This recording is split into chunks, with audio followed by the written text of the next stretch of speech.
Culture Média. Oui, bonjour, Judith Godrèche. Qui ça? Elle est moche, blonde, Juliette Binoche. Hein. Permettez-moi de vous parler comme un père. Ah non, s'il vous plaît, non, pas ça. Alors, comme un frère? Non, non plus, non. Alors, je vais vous parler comme un demi-frère. J'y arriverai. Moi, je suis un icon of French cinema. À chaque fois que je pose des questions à maman à propos de ses films, elle a un trou noir.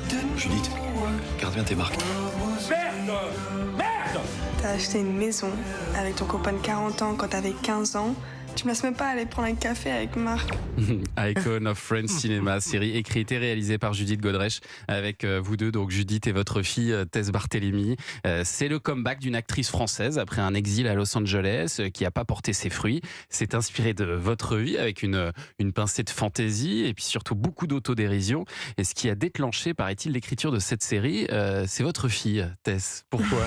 Racontez-nous, Judith. En fait, non, je voulais écrire cette série, ou en tout cas, j'avais une idée de série qui était l'histoire d'une Française qui revient en France et qui a comme ça qui a un regard un peu touristique sur la France après avoir été vécu à l'étranger aux États-Unis pendant longtemps. Et cette Française est actrice et c'était moi. Et c'est vrai que je réfléchissais à comment ancrer ce personnage dans le réel et évidemment, j'avais un souci de sincérité. Et dans le fond, c'est en voyant ma fille qui à l'époque, c'était en observant ma fille qui voulait justement, qui était danseuse, artiste et qui voulait être actrice. Tout d'un coup, je me suis dit, mais voilà, je pense que c'est impossible de raconter cette histoire aujourd'hui et de créer cette série sans l'ancrer dans le passé, dans mon enfance et de raconter ma jeunesse et mon enfance dans le cinéma français. Et votre parcours, et alors Tess Barthélémy, vous l'avez soutenue, je crois, dans l'écriture de cette série. Il paraît qu'elle vous a même piqué quelques-unes de vos vannes du quotidien pour les inclure dans les dialogues. Oui, je l'ai soutenue. Il y a beaucoup de dialogues, c'est vrai. Il y a beaucoup d'histoires de notre vie de tous les jours qui ont été mis dans la série. Mais il y a quand même une vraie distance aussi entre la relation qu'on a dans la série et la relation qu'on a dans la vraie vie. Ah, c'est très différent? C'est pas très différent, non, mais... Je ne me déguise pas pour l'espionner. ça, par exemple, c'est de la fiction, ouais. Mais c'est une autofiction, mais il y a quand même beaucoup de vrai. Comme dans la série, vous vous êtes expatrié donc aux États-Unis pendant 9 ans, Judith Godrèche. Vous étiez parti pour tourner une fiction pour HBO. Et finalement, ça s'est pas fait, mais vous êtes resté là-bas quand même, c'est ça?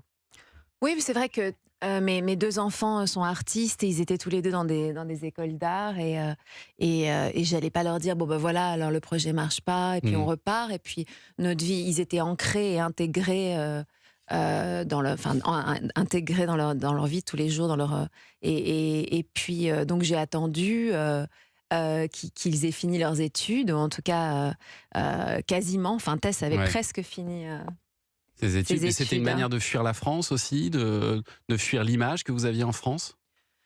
En tout cas, c'était un nouveau départ, et c'était l'idée en effet, enfin, tout perdre, ou en tout cas perdre ce statut et cet acquis en France pour me créer cette distance m'a permis de me réinventer et de me retrouver et de retrouver du désir et surtout d'arriver à assumer ma voix et mon univers, parce que c'est vrai que j'étais quand même très très emprisonnée pas dans une angoisse toujours de plaire, Et donc voilà, c'est vrai que ce départ et cette absence quand même très longue m'a permis de me trouver et d'écrire cette série que je n'aurais jamais écrite si j'étais restée en France. J'aurais jamais osé l'écrire d'ailleurs. Et on va continuer à en parler de cette série. Judith Godrèche, Tess Barthélémy, vous êtes avec nous jusqu'à 11h sur Europe 1, et dans 2 minutes, on va dresser votre portrait sonore.